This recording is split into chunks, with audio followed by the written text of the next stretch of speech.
Sobat Sejarah, selamat datang di channel Anak Sejarah. Salah satu pengepungan pasukan Islam paling heroik terhadap Eropa berlangsung pada tahun 1683. Ketika itu pasukan gabungan di bawah kekuasaan Turki Utsmani dikerahkan untuk merebut benteng pertahanan kota Wina, Austria. Panglima pasukan Turki, Kara Mustafa Pasha, memimpin lebih dari 100.000 pasukan. Terdiri dari bangsa Turki, Tartar, dan milisi Hungaria yang telah ditaklukkan. Di sisi lain pasukan Austria diperkirakan hanya berkisar 25.000 sampai 30.000 prajurit. Perang besar memperebutkan kota Wina menjadi penting karena menjadi pintu masuk Turki Utsmani untuk menguasai Roma yang merupakan jantung peradaban Kristen Eropa.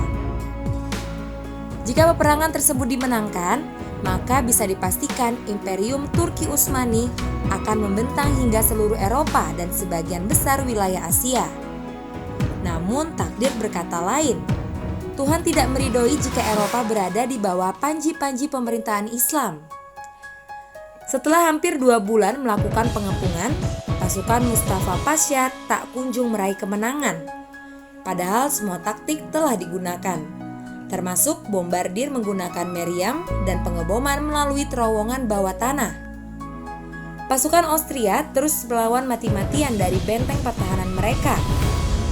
Koalisi pasukan Turki Utsmani atau Ottoman yang semula berada di atas angin, lambat laun mulai tertekan.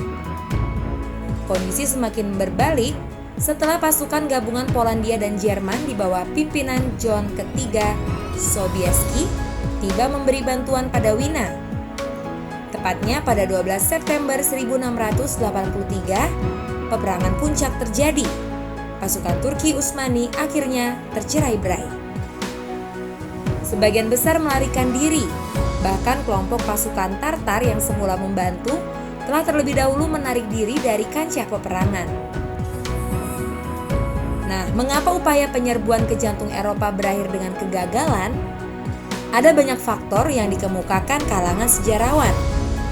Beberapa di antaranya, pertama, penyerbuan besar-besaran sejak awal tidak direstui Sultan Turki Utsmani Mehmed keempat dan kalangan ulama. Namun Mustafa Pasha selaku menteri utama tetap mengeluarkan kebijakan untuk mengirimkan pasukan. Mustafa dinilai ingin mengulang kemenangan Turki dalam merebut kota pelabuhan Konstantinopel. Faktor kedua, pasukan Turki Utsmani kesulitan menguasai medan pertempuran karena cuaca dingin yang datang lebih awal dan lebih ekstrim. Faktor ketiga, pasukan koalisi Eropa berhasil membuat meriam dengan daya jangkau lebih jauh dan kuat dibandingkan meriam pasukan Turki. Atas kekalahan tersebut, pasukan Turki meninggalkan banyak peralatan perang dan hewan ternak.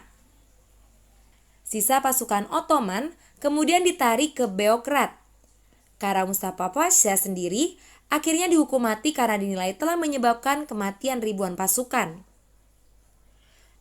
Adapun upaya menguasai Eropa pada tahun 1683 dinilai sebagai titik balik pengaruh Turki Utsmani.